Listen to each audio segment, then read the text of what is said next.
Coffee is a big part of my day. Not only does it help me get through the morning, but I just really love the taste of good quality beans. Trade is a subscription service that brings great coffee from indie roasters all over the country right to your door.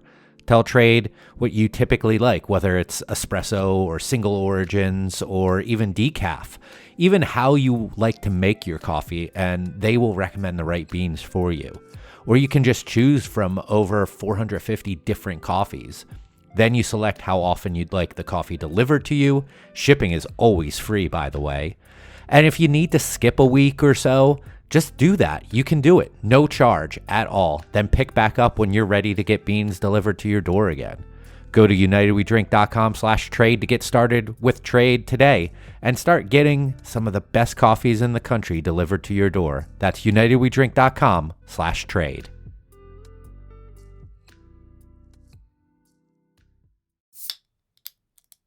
The opinions and statements in this podcast do not represent those of the host's employers, coworkers, family, or imaginary friends.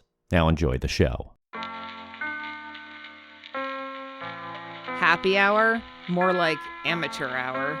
Welcome to United We Drink.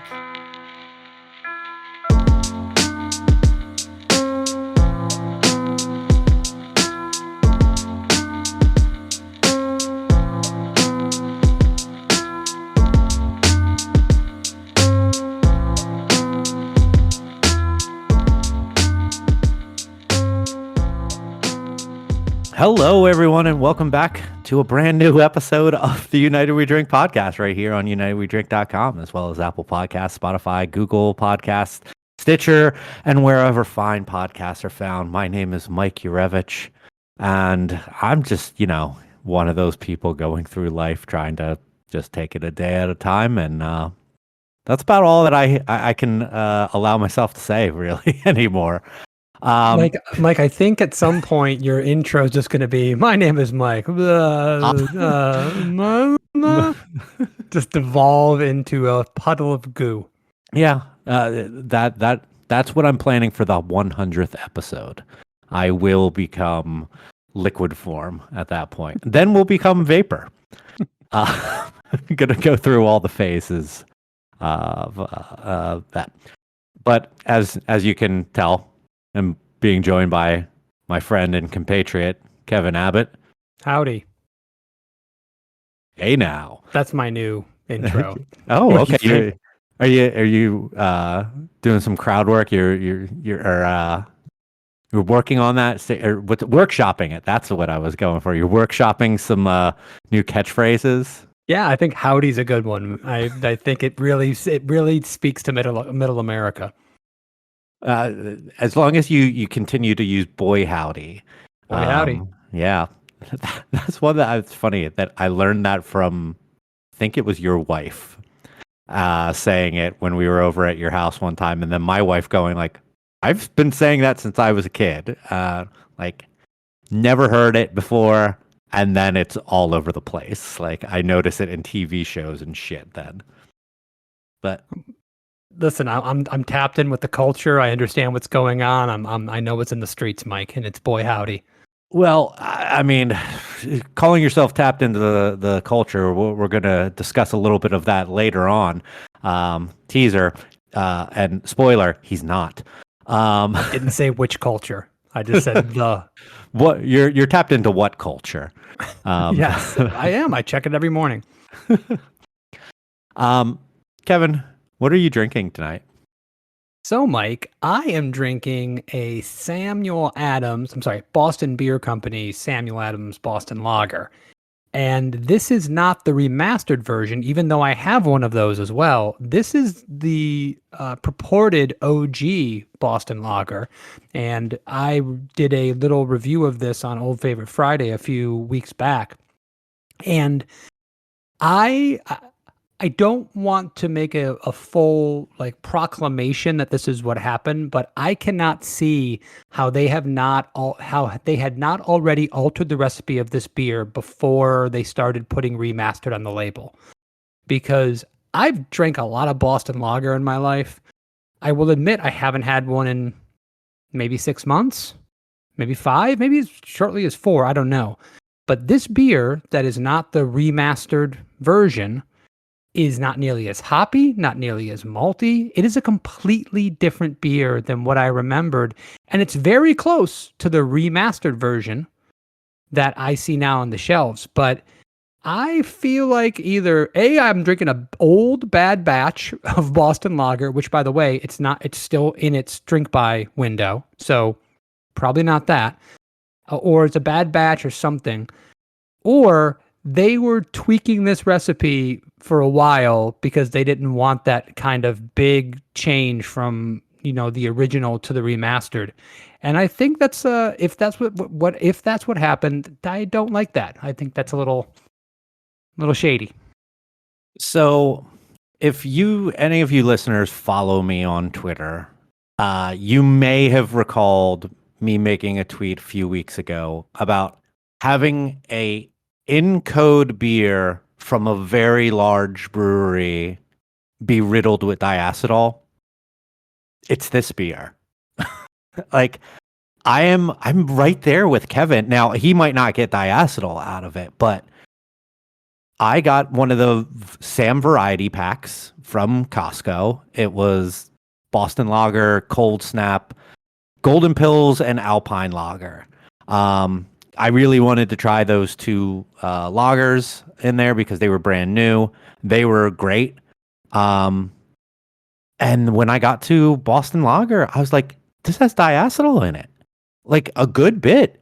Opened a second bottle. There's 6 bottles in the fucking pack. And I have 2 left. All 4 that I've opened so far have had diacetyl in them. And I'm like, is this the remastered one? There's nothing on it. Like, I know about this remastered thing. There's nothing on the label that says that it's the remastered one. As far as I'm concerned, it's supposed to be the OG, but like Kevin said, like, this doesn't taste anything like Boston Lager. I wouldn't say that I am a religious Boston Lager drinker, but I have it many times a year because I like to get the Sam variety packs, and it's always in there. So I know what it tastes like. And yeah, along with that diacetyl note, the hop character that I am so used to in Boston Lager is non-existent. There we go. And it's just like I can't believe that this is something called Boston Lager. Well, the thing is, I don't know if you can see It's mine. Also, oh my God, that's not amber at all. I drank all of them out of a bottle. I didn't put them into a glass. But yeah, that's not amber like the OG is. So I was under the impression, and falsely, that it was going to be more of a golden or more of a blonde ale, blonde lager, I should say. But the remastered version is almost identical to that color and almost identical to that flavor. I did feel like I picked up, tasting them side by side, a slight difference in the beers, but it was not pronounced. It was subtle. And that's when I was drinking it and going, wait a minute, I've had a lot of Boston Lager. It was a little bit darker than this, a little more malty than this, a lot more hoppy than this. There was some pronounced bitterness in Boston Lager, and it's none of it here. So that's where the only place my brain can go is that they have been either subtly tweaking this recipe, or maybe they released this beer and they had a bunch of old regular Boston Lager labels and they said, well, we'll just put them on here.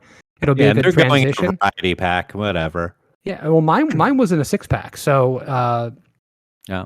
I don't know. I don't think this is a bad beer that I'm drinking. And if this is what Boston Lager is going to be, that's fine. It's not for me. I'm not saying I won't drink it, by the way. I'm not picking up diacetyl like you are, Mike. I'm not saying it's not there, but because you can get diacetyl in tap water.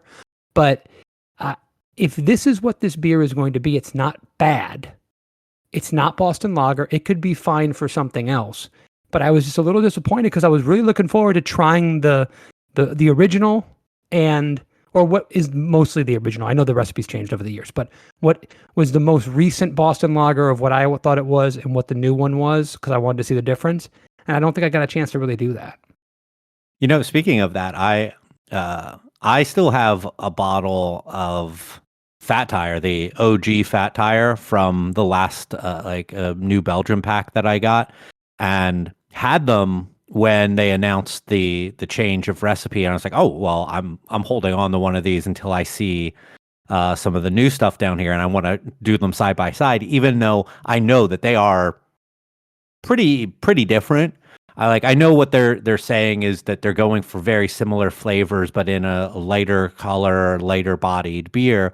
But I want to do the same thing with that beer, and so I haven't done a whole lot of hard looking, but I mean, it's so much easier to find Voodoo Ranger stuff on my shelves. I was just at my local Publix today, and they had 3 different Voodoo Ranger SKUs in their small craft section.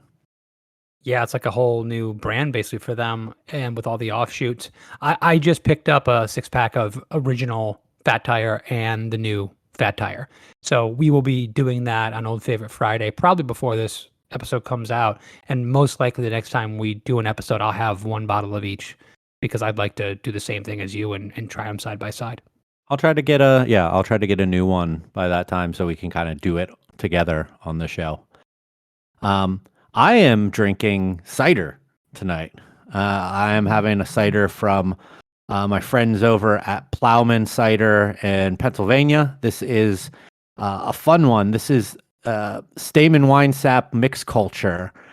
Stayman Wine Sap is a variety of apples, and they do a single variety base cider of this. We had it at my wedding, and they put that in cans year round. But this is a take off of that cider, but using a mixed culture yeast from a local brewery called Lovecrafts Brewing, or Love's Drafts. Sorry, it's a playoff of words.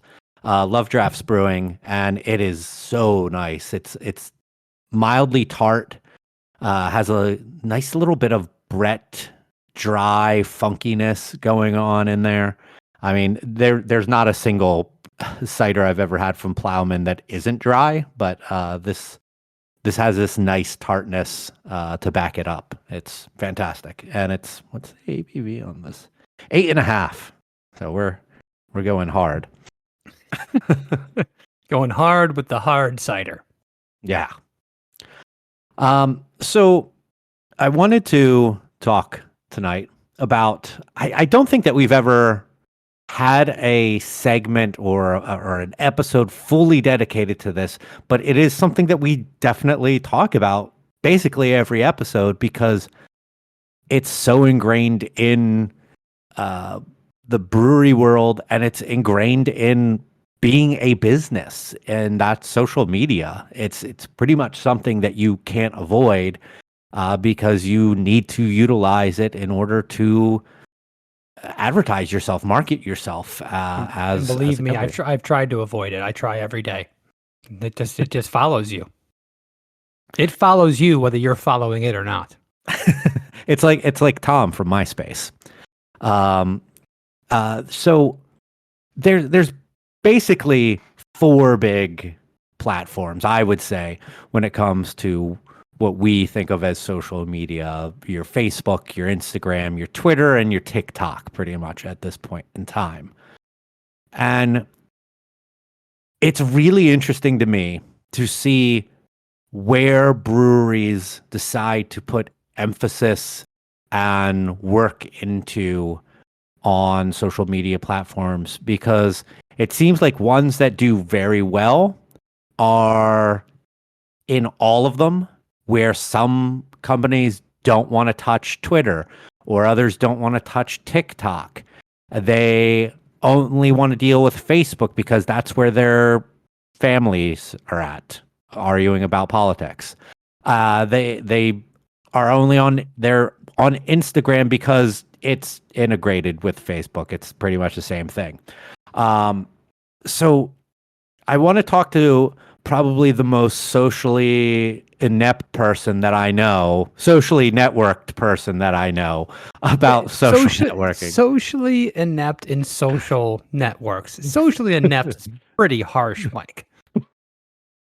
I tried to walk that back, fix what I said there. Is this going to be another one of those episodes where you just rip me a new one the whole time and make me feel like an asshole? Is it going to be one of those episodes? Time, but I got a good 10 minutes probably of material in here.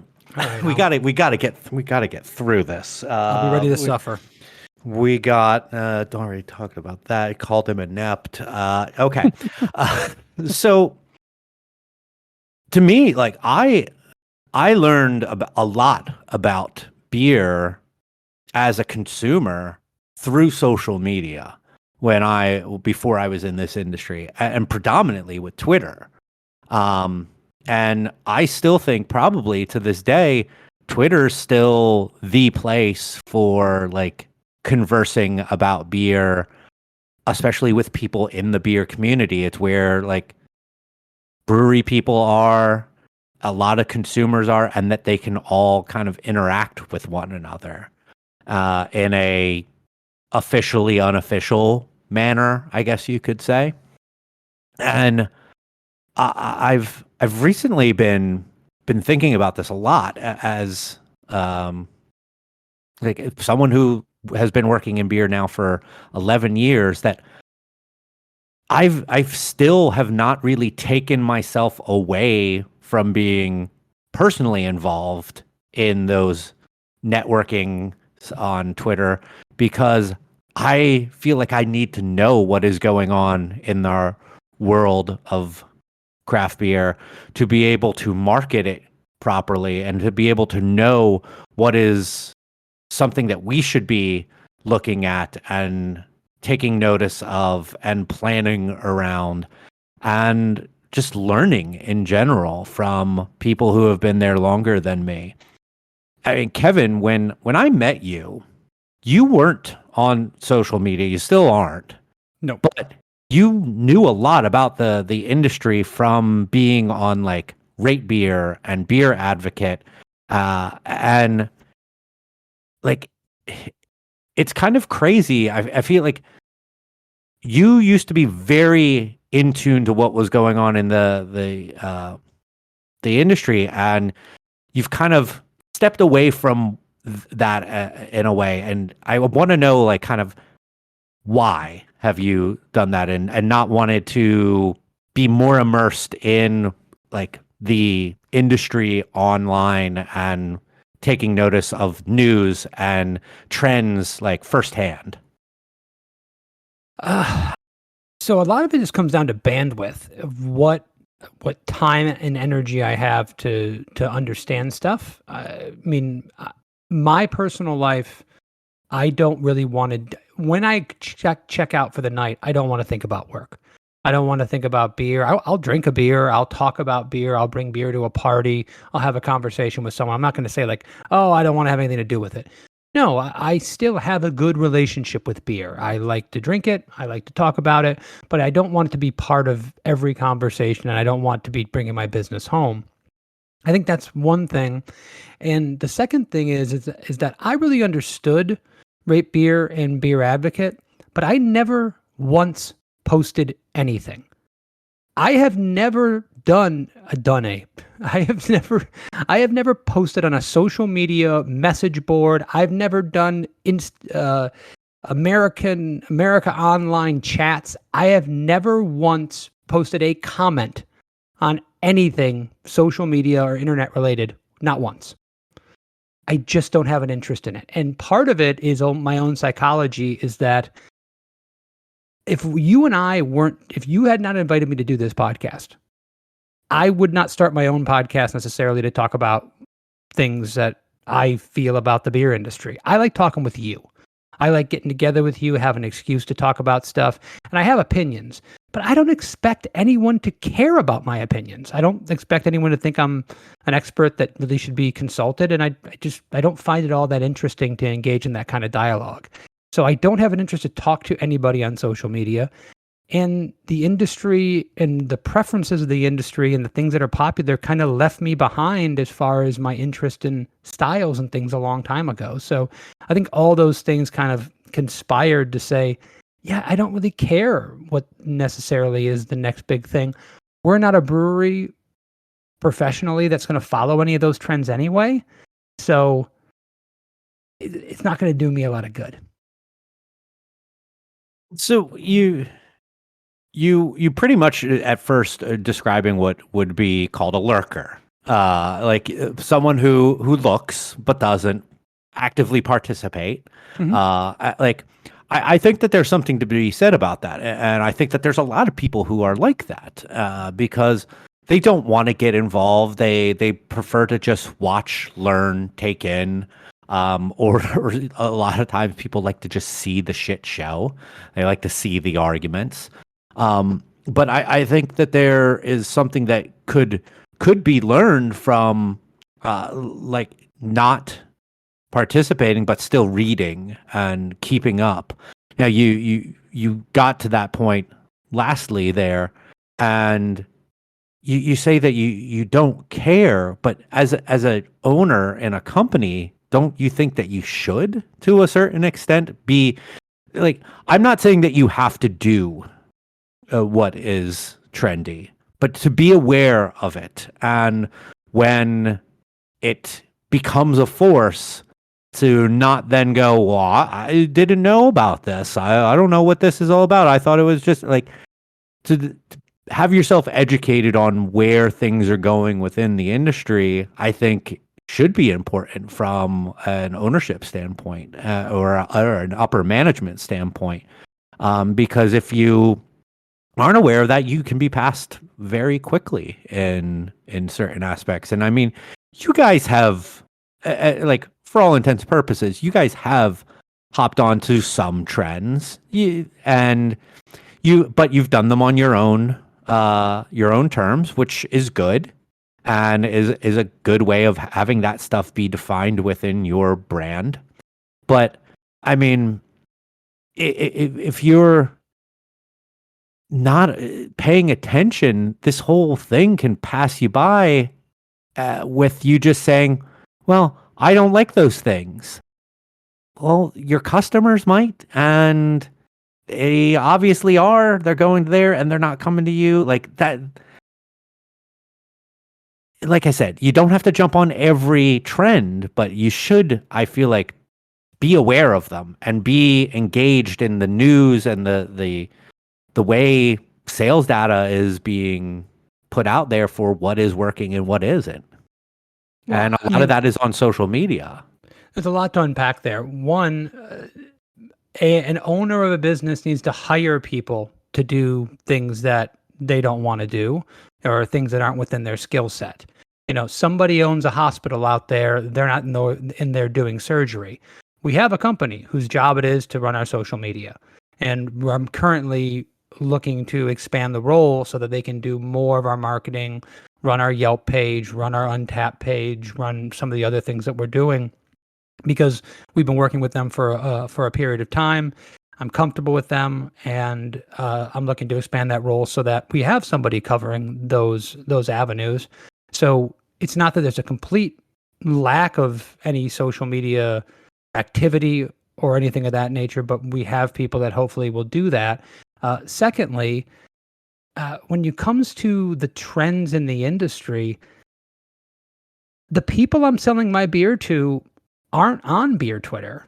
They're not necessarily interested in the new beers and the new hype things and the new specialty beers and things of that nature that are kind of for the people that are really ingrained in that community. I'm trying to sell beer on grocery store shelves. I'm trying to sell beer at chain restaurants, and I'm sure you can find data of what's working best in those places. But I also have resources in my distributors. I also have resources in the accounts that I'm going to.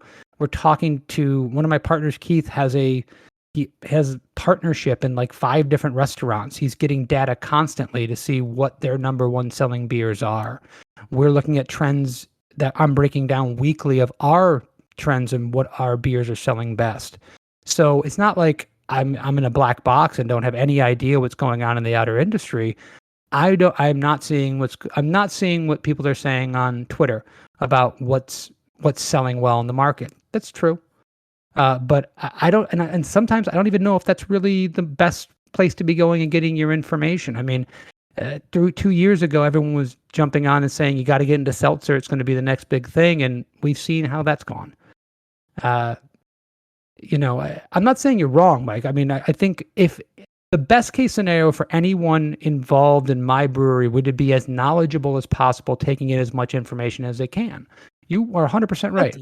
That's what I'm saying. I am But not saying that you need to be getting all your eggs into the basket of that, but to just kind of ignore it seems unnecessary and potentially harmful. That it like that you could be missing out on something. you could always be missing out on something, but there's also quality of life. I mean, there's only so much time in the day to spend on your job. I understand your comeback there makes it seem like, and I say that you're missing out on something on Twitter, where like the app itself you are certainly not missing out on, but it's the conversation, the community, and the kind of just knowledge of what is going on there. And you'd be surprised. It is not as uber geeky as you might think. There is a lot of talk of people who are distributing breweries, who are talking about actual sales data and distribution points and all of that. But and IRI data, which still is just like, I have a hard time wrapping my head around that. We should have Phil on to talk about IRI data. But like also like, how relevant is all that information that someone's sharing from Chicago to Florida? How relevant is that information from Jacksonville to Miami? How relevant is that information in Boca Raton and the kind of places that I'm at? Once again, I don't know. You do distribute to a lot of places, so there could be. But that's not really fair, because we do distribute to, I mean, I just sent an order out to California, but small shipments, 40 cases. I don't have a sales rep. I'm not going to manipulate. All I can do with that is what I already do. Hey, distributor, do you want some of this beer? Yes. I can't. If ESBs were taking off in California, I'm not going to launch a new ESB. If different package sizes were taking off, I can't change what I'm doing, because I can only siphon off a little bit of what I'm already doing here. So I want to reiterate, I think what you're saying is accurate in the fact that every piece of data and every bit of information can be valuable. I think a lot of it's also noise that may not be applicable to what I'm doing. And also, just there's only so many hours in the day. I know I've said that a couple times, but I can't stress that enough. The position I have at my company, my brewery, I've got to run absolutely everything. My job has to be to delegate responsibilities to other people, and it might be just running social media and not doing a deep dive and getting into the community. What a firm is good. I wanted to say that it's like you have a firm that handles your social. They aren't an actual marketing. They're not doing marketing for you in the sense of research. They are putting out content for you. Mm-hmm. And you're talking about something different. Yes. I'm talking about looking at it as an actual tool that can be helpful for understanding a broader scope of what is out there in our industry, and not just within your scope of the Barrel of Monk's wall of social media. Well, can I ask you? So, I mean, obviously, you are plugged in, and that's one of the great things, and that's why I ask you a lot of questions, and that's why I think this show is good, is especially when it was the three of us. Joel was very active back and forth on beer Twitter. You know, he would quit every couple months or so, and then jump back in the pool. And you obviously keep your ear to the ground. What are the things that you have done at your brewery because of the activity, because of the knowledge, because of the things that you picked up? What are the things that have gotten tangible results for you? I'm not saying that facetiously, by the way. I'm interested. Oh, I have tried to implement different brands, different styles that I believe were working in the market. Not all of them came to fruition because I got shot down on them. Some of them worked out. Can I ask what styles? One that worked out fantastically was Fest Beer, something that I pushed for a couple years in doing, And when we finally did do it, we did a small batch. We did 10 barrels and we sold out in, I think, 3 weeks. Okay. But is that something that you learned? Because I mean, I know about Fest beer. I mean, I guess that lagers are hot, and I've known lagers are hot.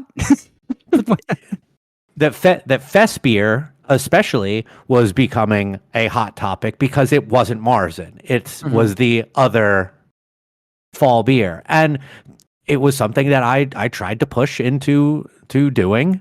I saw it becoming popular online and said, hey, we should do this. Finally got the go-ahead on doing it, and we did. And it did great. And I'm hoping that we're going to scale up that recipe this year. Okay. But, I mean, I've learned a lot about, like, distribution and dealing with distributors through other people on there. And just because they're in a different state doesn't mean that distributors really work a whole lot differently. I've learned a lot about social media itself and knowing how Instagram is changing, how Facebook is changing their algorithms to pretty much kill your views and engagement, and trying to work around them the best that I can by talking to other people who deal in marketing in breweries. And like, I know that you can say I hire a firm who should be looking into stuff like that for us. But I think, like, when I think probably one of the things that surprised me the most is when you aren't aware of, like, the big news in the industry that I feel like is something that everyone should take notice of. Whether or not it is impactful, we don't know yet, but we should be aware of big events like sales closures of bigger breweries, or like the change in formulation of Fat Tire. When I told you about that, you were like, oh, I didn't know about that. And it had been like a week. And it's like, I feel like that's pretty damn big news. And I guess I just don't know why. I don't know why that's important to me, for me to know. But your response to it was kind of in the way of big news. Like you're like, oh, no, I'm interested. I'm interested as a consumer. And listen, it does speak to a trend. So, for instance, Fat Tire changing from an amber ale to a blonde ale does speak to a trend of dark beers don't work and they're hard to sell. So we need to, we need to pivot, to use a word that I believe Joel loves. But I knew that already. I mean, I'm not trying to be confrontational at all, but a lot of these things that we're talking about, like, oh yes, another brewery closed. Yeah, the industry is really competitive, and it's a lot of people are going to close breweries over the next 10 years. Whether or not Modern Times closes or sells, on our podcast, I have a take on it. I want to talk with you about it. For Barrel of Monks and the 3 partners that I'm going to sit down with and talk about our projections for next year, none of that comes into the equation. Now, I might think about darker beers and go, well, do we have any core beers that we're going to bring to market that are dark? Well, I wouldn't have thought to do that in the last 5 years anyway. So there might be something that I'm 6 months behind or a year behind. Yeah, possibly.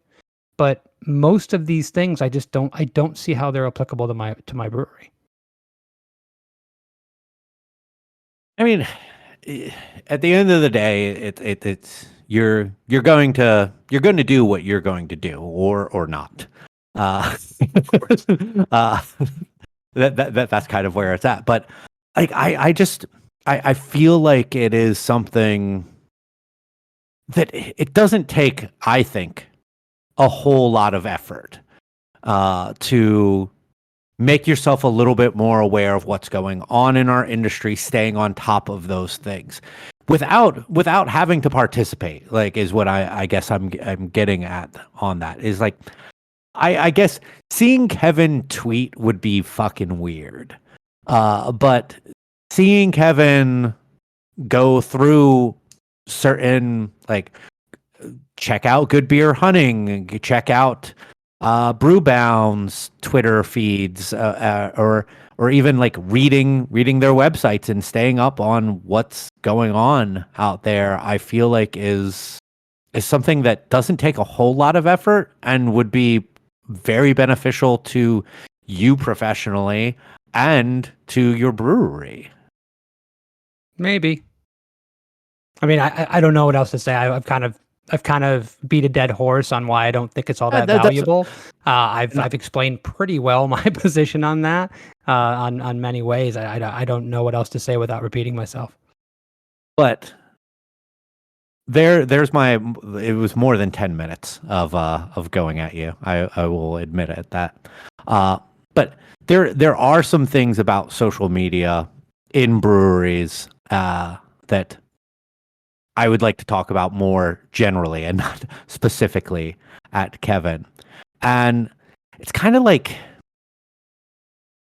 and I do feel like Twitter is a space that doesn't get utilized very often because people just don't seem to know how to work on it, which is kind of crazy because I feel like you can be a little more just open and honest on Twitter and not have to put too much speak into that. I feel like Kevin just rolled his eyes at me.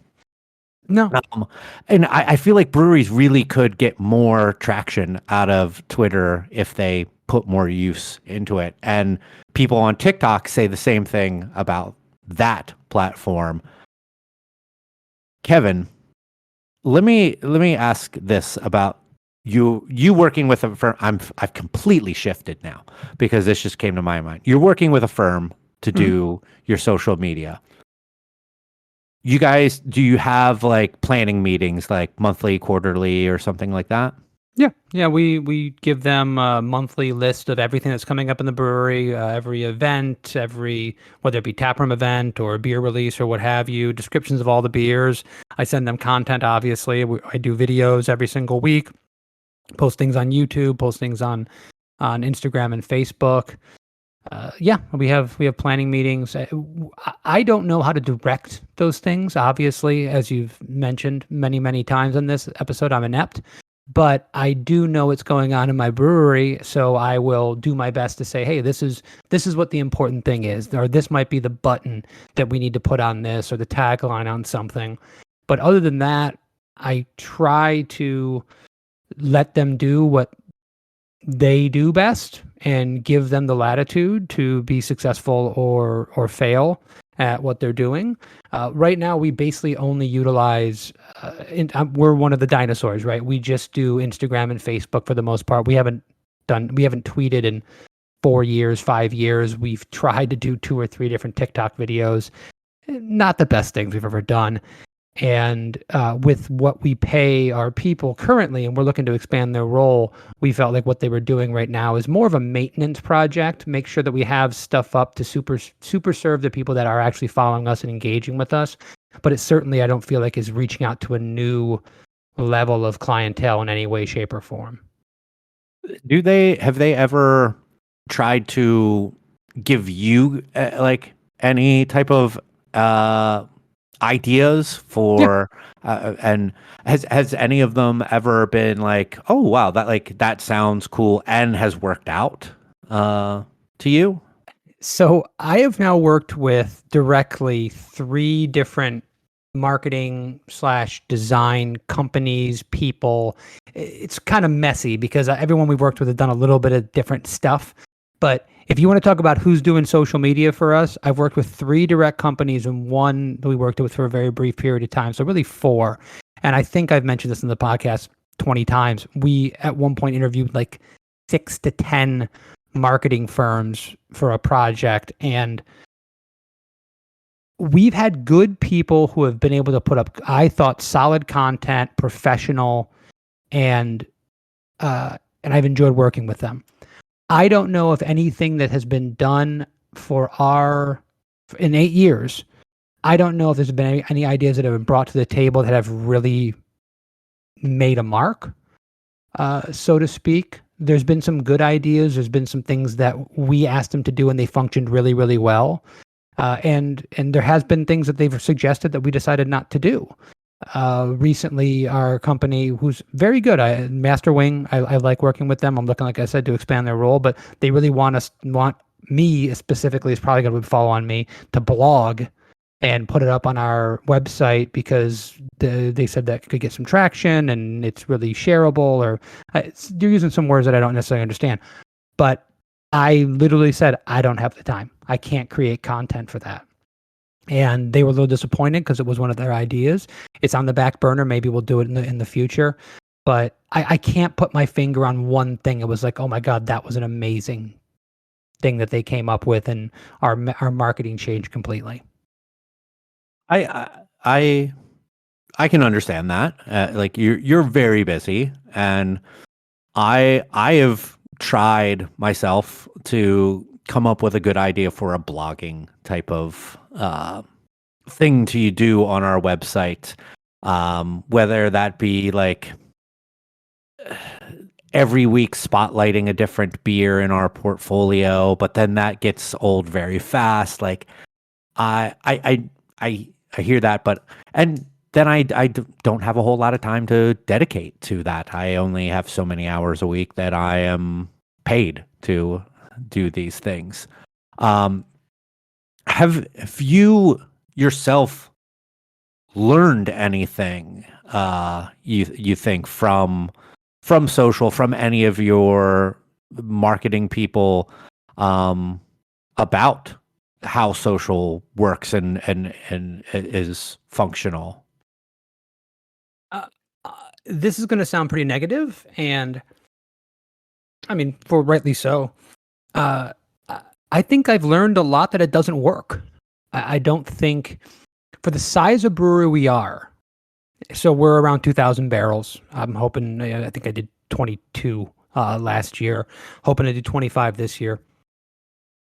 For the size of brewery we are, I don't think it works. I don't think that we have, and it might just be talent, and it might be the beer, by the way. Our beer might suck. All options are on the table when we talk about these kind of things. But for the money you have to spend to get in front of a populace and then have that amount of people distill down to people that will actually come to your brewery and buy your beer, every time it's been presented to me as far as advertising on Facebook and Instagram and Google, there is no possible way I can return my investment there. And I've talked to big firms, small firms, what have you. Right now, I look at it very much as far as maintenance, in the fact that you have to have a social media presence. You have to have a face. You have to have some place for people to come find you. You have to have some place to engage with them.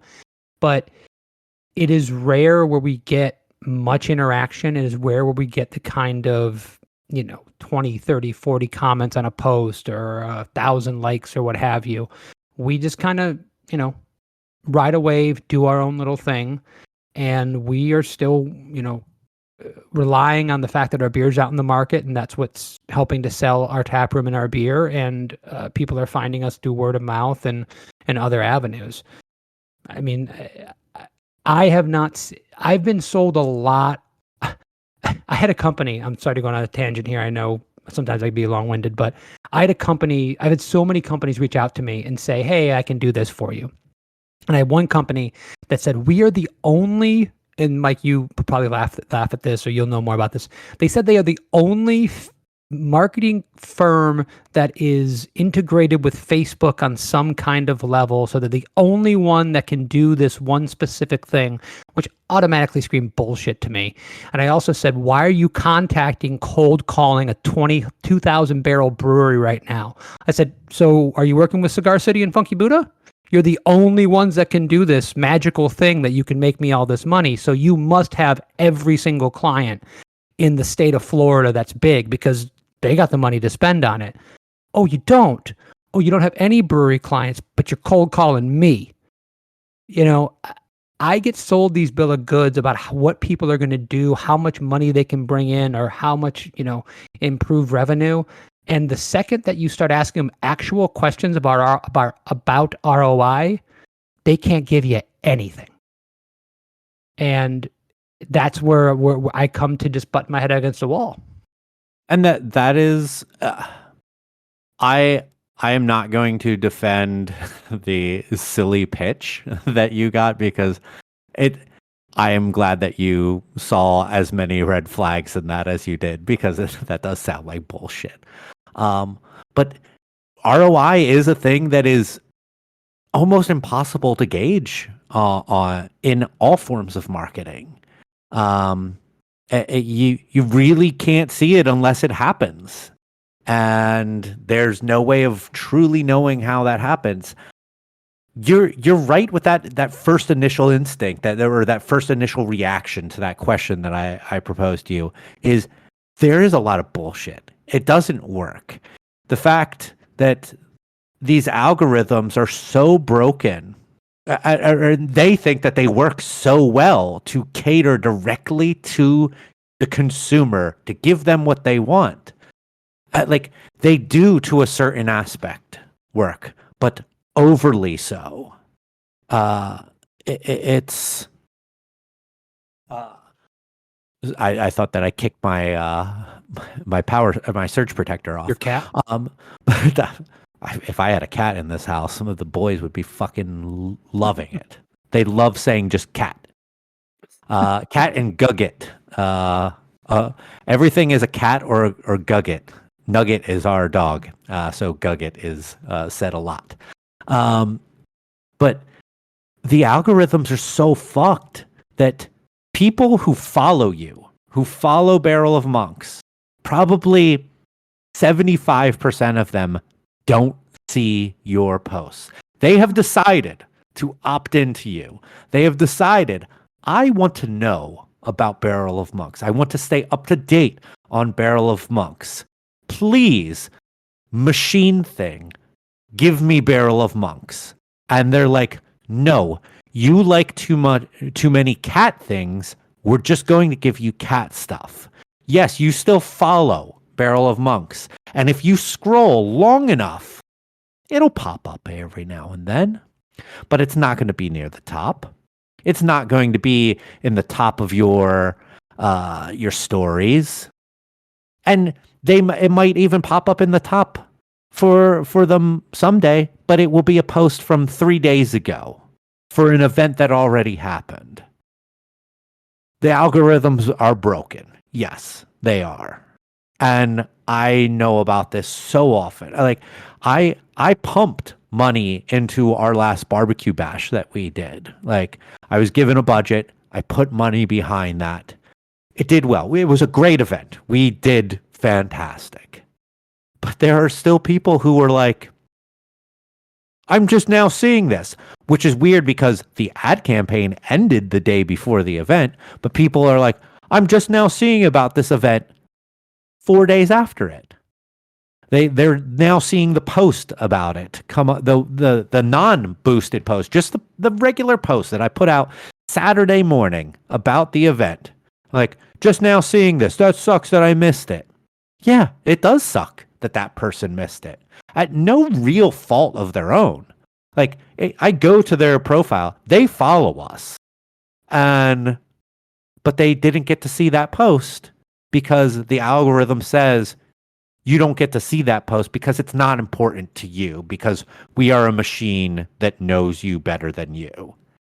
That is a shitty part about this whole thing. And then when I try to create content based on what I am told the algorithm will accept, and it doesn't work, it fucking sucks even more. Like, so I get that nonchalance to even mild hatred to social media. So first of all, a lot of the things you're talking about, I am aware of. Because we work with companies and we're having conversations, I've heard about the algorithms more time than I can ever fucking imagine. I'm tired of hearing about the algorithm. Writing fan fiction about it, though, right? I'm also tired of hearing about, hey, you should give me all this money, but the algorithm's broken and it doesn't work for you, but still give me all this money. Well, then how are you going to turn that into money at some point if I give you all this money and the algorithm doesn't work? Anyway, The thing that I come back to is after the pandemic, we had a company that was very good. They were a design company that did some marketing for us, did our social media accounts. Loved working with them. We worked with them for years. And they did our social media. And when everything happened, we said, "Hey, listen, we just can't continue to do this for now." And if you look at our social media interactions, they didn't change. It wasn't like we had this huge fall off. Our taproom sales when we reopened didn't suffer for the 6 months that we didn't have anyone doing our social media at all. It was essentially the same exact thing when we were posting every other day or posting once a week with a photo that I put up. It was the same. We didn't, we were still gaining followers. We were still getting the same amount of likes on all the posts that we actually did put up. And we were still selling the same amount of bottles and the same amount of tickets to events, whether we put it up on social media or not. Now, you might say that I have the wrong companies doing it, and that could be a fair criticism. But I go back to the fact that before social media became the end-all, be-all, only marketing avenue, there were others. There's billboards on the side of the road. There's direct mailers. I'm talking about dinosaur stuff now. I know, and I'm not telling you anyone that should be going out and doing direct mailers, but people marketed their business before Facebook existed. And if we're saying that this is just a broken system and it's not going to work for my brewery, maybe not for your brewery, Mike, maybe not for 89% of the breweries out there, maybe it just won't work for. We've got to find other ways and other avenues to do that. And we have redirected all those marketing dollars, all those things, to working directly with chain restaurants and trying to get our beer on draft and sending them. I just printed out index cards for a chain restaurant to try to push beer sales in those individual areas. And I spent $200 on index cards, Mike. I guarantee that's going to be an ROI for me, because I think I'm going to sell an extra half barrel a month at some of these places because they're going to know that beer exists.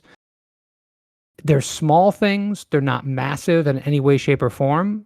But I think some of the low-key, low-tech stuff is where some people have to go. No, I completely agree with you. That is marketing. That is very good marketing. We're talking about social specifically. I know, but I'm just giving an example of what could be working for people. I get that. We have a newsletter. I don't have enough information to make it a weekly newsletter, but it always goes out the Monday or Tuesday before we have big events, to let people know about that. And I've seen great success off of just our newsletters. Once I took over, once I walked out of the brewery and was only dealing with marketing and was like, oh, we have a MailChimp account. We have 1,600 people on a mailing list. Why aren't we utilizing this? Started to utilize that more and started hearing from my bosses like, oh, my neighbor just told me about the newsletter we sent out. I didn't know that we had a newsletter. Like, I didn't either before last week, and I started to use it. Making posts on your Google business account can be really helpful too. About your events, about happy hour, about just what's going on there. It's such a simple little thing that costs nothing. Yes, you can spend many, many dollars on advertising your company in Google, but you can just make little posts on your business account that will, because people can follow your business, that will pop up and they see there. Or if they look you up, they can see information about events that you have going on when they go to your business page. These are very simple, kind of free. You can pay for like a good mailing list service, but you can get good mileage out of a free one. And there's so much great marketing that can be done outside of social. I get that. And that stuff that you talked about with staff trainings and POS for staff, for your distributors, like stuff like that is really beneficial. And yes, you can a lot of times see a real ROI on something like that. But I wanted to focus more on social because it is something that I do a lot of. I am, to say passionate might not be true so much anymore. Because I have a love-hate thing with it because of those frustrations that I told you about earlier and that you're aware of. But I just wanted to engage you a bit on how you can get slightly more involved for free, the free parts of it, like with that, and learn more about the industry that could potentially help your company. And like I said, I'm trying to be a little bit of a dick and prod you a bit, but you know that I like to do that. I know in the end you're not going to do something that you don't want to do, or that you don't feel is beneficial to you, or that you just don't feel that you can take on. But wanted to just really give a hard sell on it to you. And the best way, and just so you know, and this is for everybody listening out there, the best way to do this for a friend, if you really want to have an intervention, is to do it on a podcast. Don't tell somebody you're going to do it. Just ambush them, make them feel like a dick. It's really helpful. It really goes a long way. Did I make you feel like a dick? No, it's all right. I do want to mention one other thing with social media that we do as well, which is Yelp Connect, which I don't know if you've ever played around with, but it's essentially, it works almost like a social media site. I know we don't have the greatest view of Yelp, but if you want to talk about the best return on investment I've ever had for a social media marketing type thing, it's been Yelp Connect. We spend a certain amount of money every single month. It drives direct ads to people. It gets us as one of the number 1 and number 2 results for anyone that's searching brewery in the area. It also allows us to put ads up. And this is something I do directly. Right now, one of the things I want to do is have my company take this over, because I want them to take it off my plate, because it's not something that I have the time for, even though I put up my anniversary party. I put up these things. I change the keywords for searches, and I'll do a Google search. Oh, what are the best keywords for searches for finding breweries in an area? But that is the only thing that I've ever spent money on a platform that I actually felt like I made money off of. And it's strange that it's a company that I don't love, but it's been good. How do you measure that? So first and foremost, do they have to say I am a Yelper when they come in? No. I mean, this is a little bit anecdotal, but because I put up all of our events and I'm at all of our events and I do the check-in for all of our events, the last 3 events we've done, I've had at least 5 people each time say, "Oh, I just saw this. I didn't even know this brewery existed. I just saw this on Yelp. It came up 2 days ago for this anniversary party." So it's anecdotal, but it is direct people telling me about it. It's also just the idea that you get to see the clicks of, who called your business, who looked for directions for your business, who redeemed a gift card where you can buy a gift card for $20 or $15, just things you can put up there as well. You can do deals and stuff. Yes, exactly. So there are things that I can see that are a little bit more telling than the insights on a Instagram story that show that I can also see clicks of people who actually clicked on to buy tickets from that. I haven't had a lot of those, by the way, but I have been able to quantify at least something, and that is not something I can say for any other platform. You know what?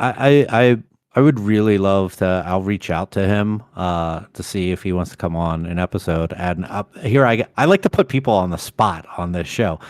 Friend of the show, Chris Jones. He is formerly of Canarchy. He was like the national brand manager of Canarchy over there. He's a super smart dude when it comes to marketing, and like kind of an outside the box kind of way. Is that like social media, but he's like Google and mailing lists and advertising on like Drizzly, like to get your products up, like on Amazon Fresh, like all these things. Like I've had conversations with him before, and all of the stuff that he looks at as far as marketing expenses, that I'm like, man, we don't, like, breweries of our size don't even think about any of that stuff, let alone wonder about if we have enough money to take interest into them. But he's the one who really told me about, like, you should really lean into your mailing list and lean into Google, because these are cheap things that you can do as a small business that can reach a lot of people, because a lot of people love those things. They use those things, and they might not be those ones who are on Instagram, on Facebook, on Twitter, and whatnot. And I know a lot of people say that about TikTok, but I'm going to be honest here. As someone who is super involved in social, I have a hard time with TikTok, because I've tried to do things in a manner that can be TikTok friendly, but also fit our brand, and it just doesn't seem to really work. It's a younger platform. It's not necessarily a salesy platform in a lot of ways, unless you have like a lifestyle brand.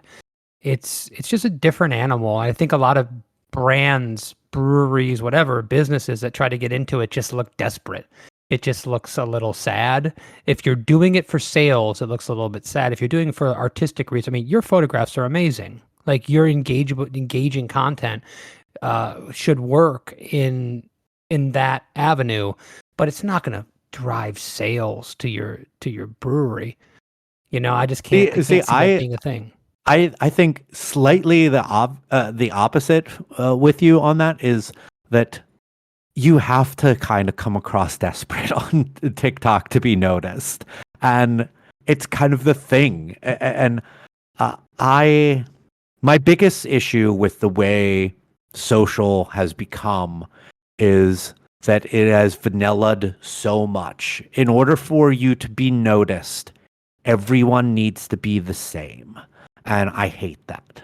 Is we all are working hard on creating brands that differ from our competition, so that we can try to stand out. But the only way that these algorithms really work is if you do things that are the same as what other people are doing.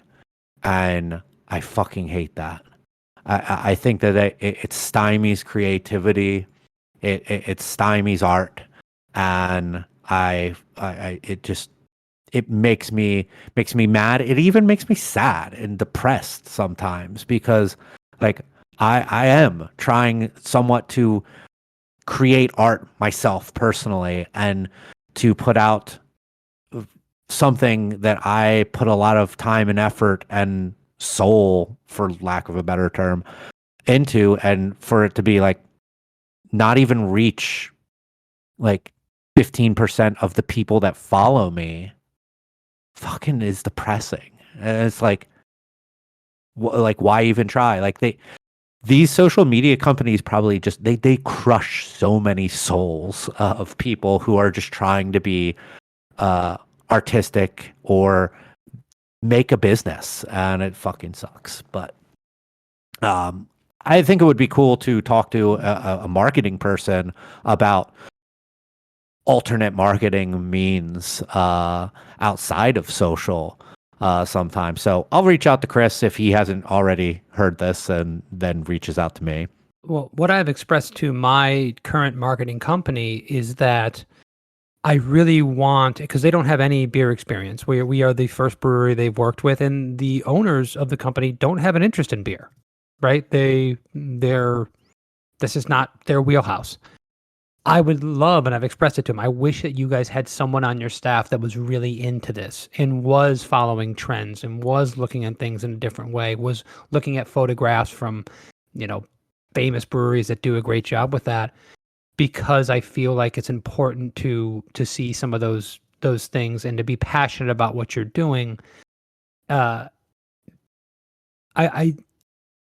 worry that our breweries, and I talked about this before, in our size, I always akin it to like the apple cart on the side of the road.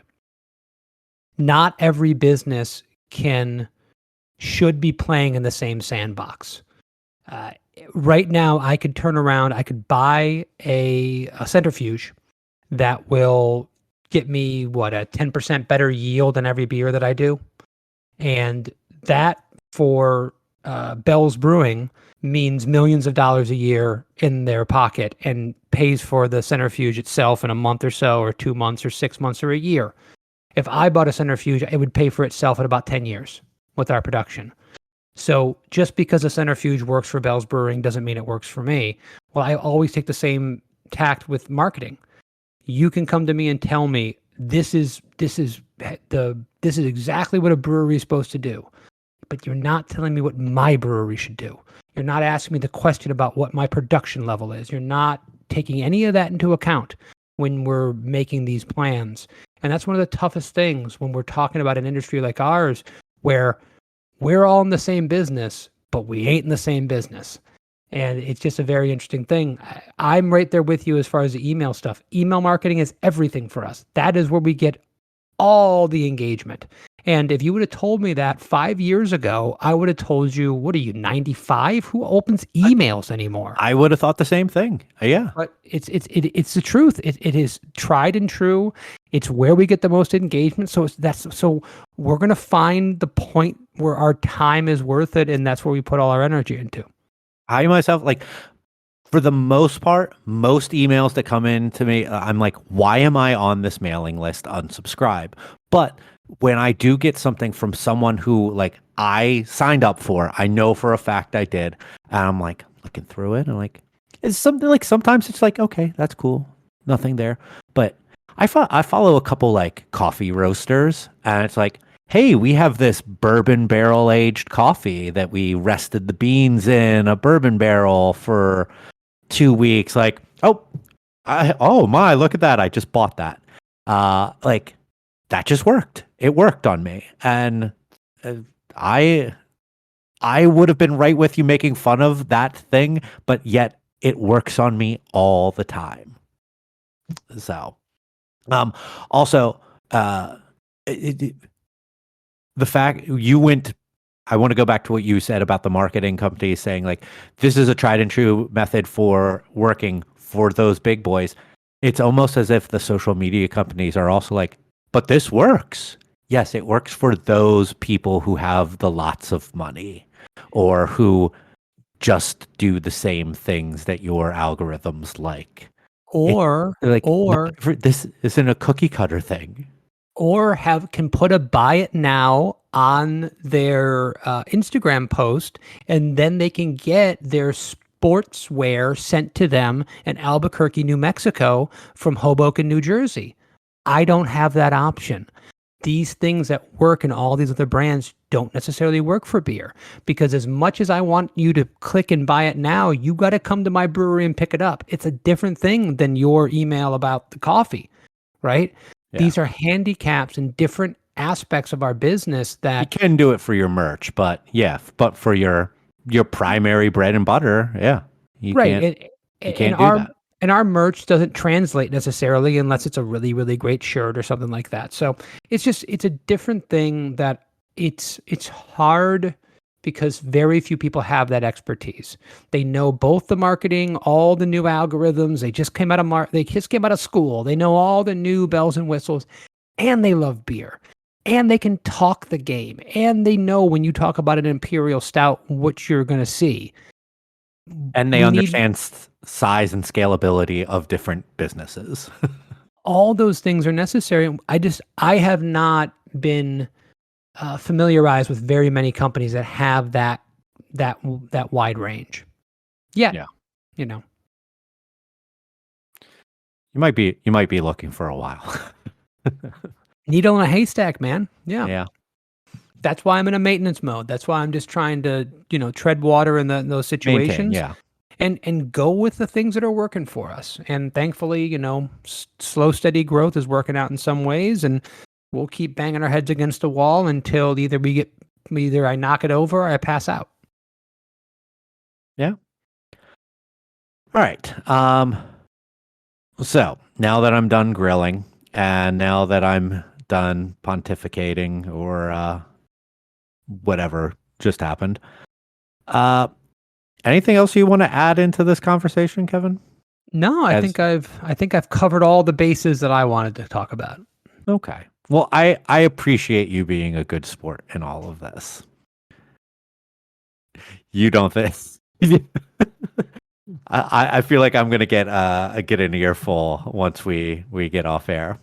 No, it's okay. Listen, I was bracing myself for an attack, and I got it, and took it on the chin. I've drank plenty of beer. You always handle it very well.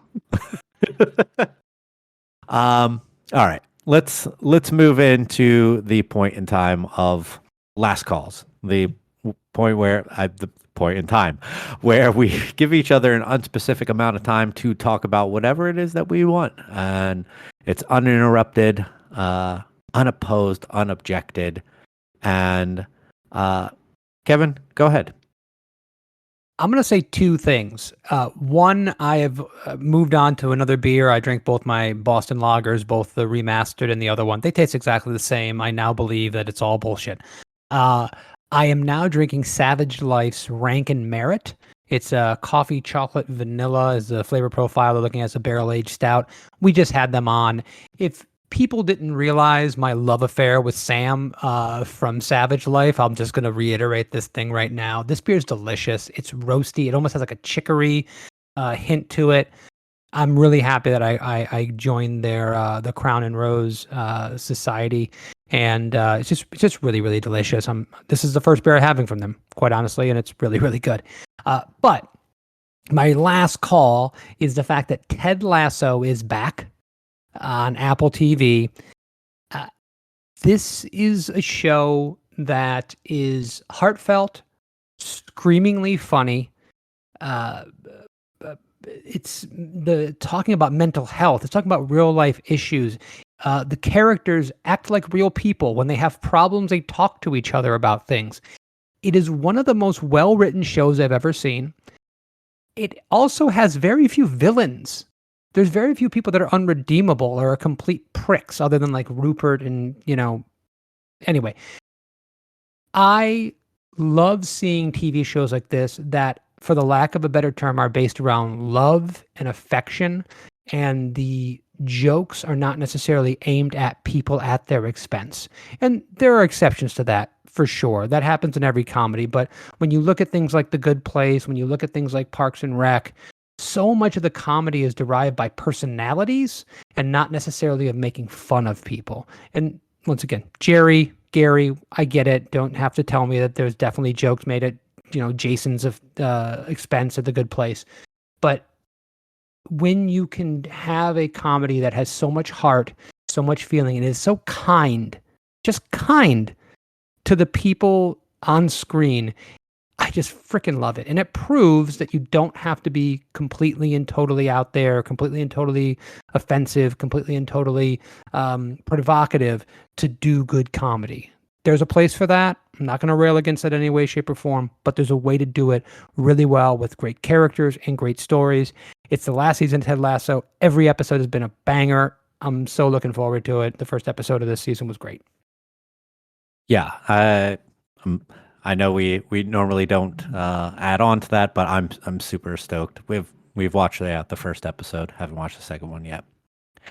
I agree with everything that you said about that show. I want to throw out a really weird little recommendation to people, and most people probably aren't going to take this recommendation, or those of you that will start to watch and then be like, what the fuck am I watching, and go away from it. That's fine. I realize what I am going to throw out here is not for everyone, but I find it to be a really interesting piece of creative art in video form. That is a YouTube channel that is called Local 58. It is a project created by a gentleman named Chris Straub, who made a series of videos that is in a genre called analog horror. And it is pretty much little clips that he has created of a fake news channel that is being kind of hijacked through some of their airwaves by weird forces, and I don't want to give stuff away too much, but it is a very weird, very crazy ride. If you got like 30 to 40 minutes to watch all of the videos in it. I love nonlinear storytelling. I love weird, creepy things that aren't like overt. I'm not the biggest fan of just jump in your face horror and blood and gore and stuff like that, but I love weird, creepy, like give you chills type of stuff. And this web series, if that's what you want to call it, is very much that. And I love it. I love the vibe of a kind of 1980s analog before digital feel with a lot of the videos. And just go check that out. Local 58 on YouTube. Kevin, I am going to try to get this episode out by Friday. So do you want to go ahead and plug your anniversary? It should definitely be out, but I'm going to try to have it out Thursday, but latest Friday. So it'll be out before your anniversary. So we've got an anniversary party. Did you want more? So the Saturday, the 25th, I believe it is 4 to 8. It's our anniversary party. We're going to have live music. We have a really, really nice beer. It's called Triple Eight. It is a triple, but brewed with some New World hops using a yeast strain from Omega Yeast that it actually cannot produce phenolic compounds. It can only produce estery compounds and just gives off all these. It complements the hops that we use in the same way that the yeast that we use, Heliogazer, with Waypoint. And this is something that Ralph brought to the table as well. And it's just beautiful. It's a beautiful beer. It's got a great nod to the old world with a kind of a new world hopping profile without being too much in one direction. And it'll be great. It's our eighth year anniversary. Proud that we've made it this far and looking forward for 9 and 10 and beyond. Here. So it's going for like that McShoof type of thing, but with New World kind of feel to it. That's a decent way to put it. Yeah, there's definitely McShoof is which is the hoppy Shoof? La Shoof. Sorry, yeah, that's it. There's a little bit of that. I mean, listen, if you ask the Belgians, the hoppiest beer they have is a triple, but there's not much bitterness, and you don't get a lot of anything but old world, noble kind of hop flavor. This is like big fruits. I mean, I get strawberry, I get pink grapefruit. There's big. Our normal triple is stone fruit, some caramel, vanilla. That's the flavor profile of this. And this is just a much different take on that. And it's a little bit cleaner. It's a little bit drier and actually has a little zip of bitterness to it. And I love it because my partner, Bill, who is an old world guy, my North Star when it comes to Belgian beer, him and Ralph, work together to make what I think is a pretty impressive beer and something that would be a nice little olive branch to each side of the aisle, because we have some people that get pissed off at us every time we put a hoppy beer on draft, and this isn't really an IPA, and we get people that don't want to drink our Belgians, and this isn't really a traditional triple. So I think it walks that line really well. Nice, very cool. We had our big event really. We have our 8th anniversary coming up in May. I always forget that we're like right behind one another by a couple months. Yeah. Other than that, go follow us on social media. That terrible place. At United We Drink on Twitter, at United We Drink Pod on Instagram. We're on all of those major podcast streaming services such as Apple Podcasts, Spotify, Stitcher, Google Podcasts, Amazon Music. Joel always loves when I list all of those off.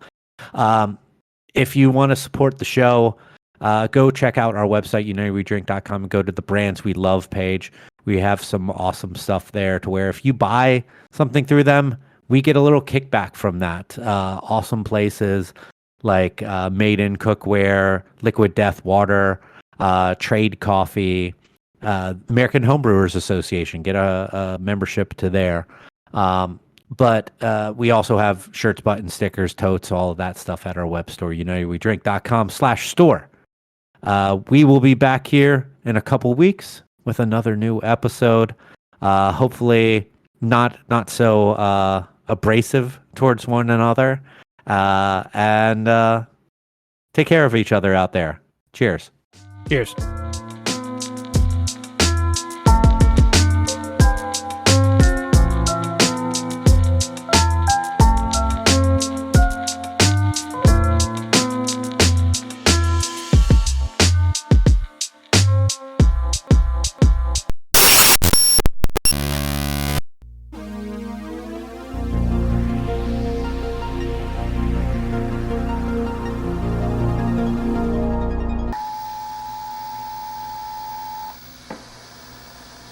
The National Weather Service has issued tornado watch number 940, effective until 8 p.m.